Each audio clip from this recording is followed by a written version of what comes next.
نحمده ونصلي على رسوله الكريم أما بعد فأعوذ بالله من الشيطان الرجيم بسم الله الرحمن الرحيم رب اشرح لي صدري ويسر لي أمري واحلل عقدة من لساني يفقهوا قولي۔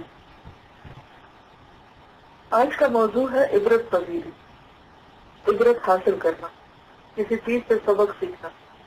مومن کا مزاج عبرت پذیری کا مزاج ہوتا ہے، یعنی مومن کی نگاہ عبرت کی نگاہ ہوتی ہے، وہ ہر واقعے سے، ہر چیز سے کوئی نہ کوئی سبق لے رہا ہوتا ہے۔ اس کو قرآن میں تبسم کہا گیا ہے، یعنی واقعات سے نصیحت لینا، گرد و پیش کی چیزوں سے سبق حاصل کرنا۔ ایمان عین اپنی فطرت کے نتیجے میں آدمی کو حساس بنا دیتا ہے۔ جب ایک انسان اللہ کے اوپر ایمان لاتا ہے اور اللہ کو پہچان لیتا ہے تو وہ ایک حساس انسان بن جاتا ہے، یعنی وہ پھر اندھا بہرا بن کے زندگی نہیں بسر کرتا، ہر چیز میں غور و فکر کرتا ہے۔ عام لوگ بھی حساس ہوتے ہیں لیکن وہ صرف اپنی ذات کے بارے میں، لیکن مومن ہر چیز کے بارے میں حساس ہوتا ہے، وہ ہر معاملے کی تہ تک پہنچنے کی کوشش کرنے لگتا ہے۔ اس کا مزاج یہ بن جاتا ہے کہ وہ چیزوں کے سچی پہلو سے گزر کر ان کی گہرائیوں میں اترے، یعنی صرف اس سرفیس ویلیو نہیں دیکھتے کسی چیز کی، بلکہ ڈیپتھ میں بھی جاتے ہیں۔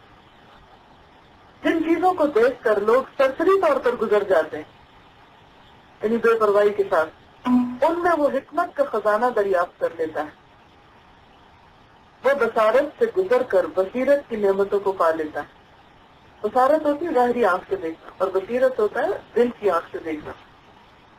یہ ایک عظیم مومنانہ صفت ہے، خوبی ہے، جو آدمی کی شخصیت کو بے پناہ بنا دیتی، انلمیٹڈ اس کے اندر صلاحیتیں پیدا کر دیتی۔ وہ ہر آن یعنی ہر لمحہ نئی نئی چیزیں دریافت کرتا ہے۔ پھیلی ہوئی کائنات اس کی روح کے لیے رزق کا ایک عظیم دسترخوان بن جاتی ہے، یعنی کائنات کی وسعتوں میں غور کرتے ہوئے مختلف چیزوں پر توجہ کر کے جو سبق لیتا جاتا ہے انسان، وہ اس کی روح کی غذا بنتی جاتی ہے، اس سے روح سرشار ہوتی ہے۔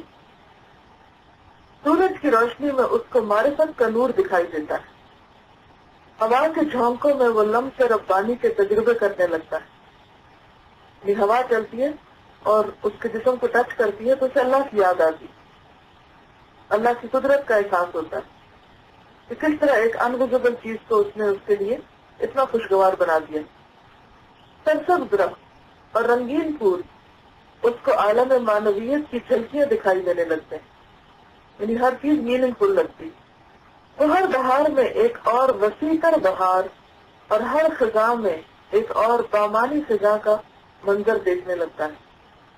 بہار میں بھی رنگ ہوتے ہیں، خزاں میں بھی رنگ ہوتے ہیں، تو صرف ظاہری رنگوں میں نہیں کھو جاتا بلکہ اس کے پیچھے دیکھتا ہے کہ کون ہے اس کا بنانے والا اور کیا مقصد ہے اس کا۔ اسی طرح تمام انسانی اور غیر انسانی واقعات اس کے لیے نصیحت کا خزانہ بن جاتے ہیں، جو دوسروں کے علم سے اپنے علم میں اضافہ کرتا ہے، اسی لیے پھر وہ لوگوں کی بات توجہ سے سنتا ہے، لوگوں میں دلچسپی لیتا ہے۔ دوسروں کی غلطیاں اس کے لیے اپنی اصلاح کا سبب بن جاتی، چیونٹی سے لے کر اونٹ تک اور دریا سے لے کر پہاڑ تک ہر چیز میں وہ ایسے پہلو تلاش کر لیتا ہے جو اس کی بصیرت میں اضافہ کرے، تو اس کو نئے تجربات سے آشنا کر کے آخری حد تک بے پناہ بنا دے۔ جس طرح مادی خوراک یعنی کھانا پینا، روٹی چاول جسم کی صحت کے لیے ضروری ہے، اسی طرح عبرت اور نصیحت انسان کی روحانی خوراک ہے۔ مادی خوراک اگر جسمانی صحت کی ضمانت ہے تو نصیحت پذیری روحانی صحت کی ضمانت ہے، یعنی جب تک انسان اپنی عقل سے کام نہیں لیتا، کائنات میں غور و فکر نہیں کرتا، اپنے آس پاس کی چیزوں سے سبق نہیں لیتا، تو اس وقت تک اس کی روح تشنہ رہتی، اور اگر اس کی روح تشنہ ہو تو خواہ اس کی جسمانی صحت کتنی بھی اچھی ہو، وہ ایک باشعور انسان نہیں بن سکتا۔ اللہ تعالیٰ سے دعا ہے کہ وہ ہمیں چیزوں کی حقیقت اور چیزوں کے اندر گہرائی سے دیکھنے کی صلاحیت عطا فرمائے۔ جیسے ایک دعا بھی ہے نا، اللہم ارنا حقیقت الاشیاء کما ہی، اے اللہ ہمیں چیزوں کی حقیقت ویسی دکھا جیسی وہ ہے، یعنی ہم ان کی ظاہریت سے دھوکہ نہ کھا جائیں۔ ایک اور دعا بھی ہے کہ ولا تجعل الدنیا اکبر ہمنا ولا مبلغ علمنا، کہ اے اللہ تو دنیا کو ہمارے علم کا سورس اور ہمارے علم کا ذریعہ نہ بنا، یعنی صرف ہم دنیاوی علوم اور دنیاوی سوچ جو ہے اسی کے ساتھ نہ جئیں، اور دنیا ہمارا سب سے بڑا غم نہ ہو۔ ولا تجعل الدنیا اکبر ہمنا ولا مبلغ علمنا۔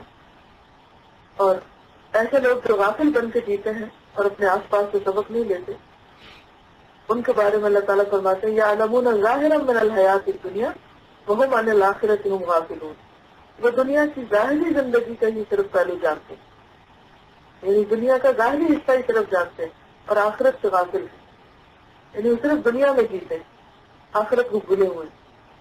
تو اصل عبرت پذیری کیا ہے کہ انسان اس دنیا میں رہتے ہوئے اپنی آخرت کے لیے راہ حاصل کر سکے اور دنیا میں کوشش کرتے ہوئے آخرت کو اپنی منزل بنائے۔ اللہ تعالیٰ ہمیں عمل کی توفیق دے۔ وآخر دعوانا ان الحمد للہ رب العالمین۔ سبحانک اللہم وبحمدک، نشہد ان لا الہ الا انت، نستغفرک ونتوب الیک۔ السلام علیکم ورحمۃ اللہ وبرکاتہ۔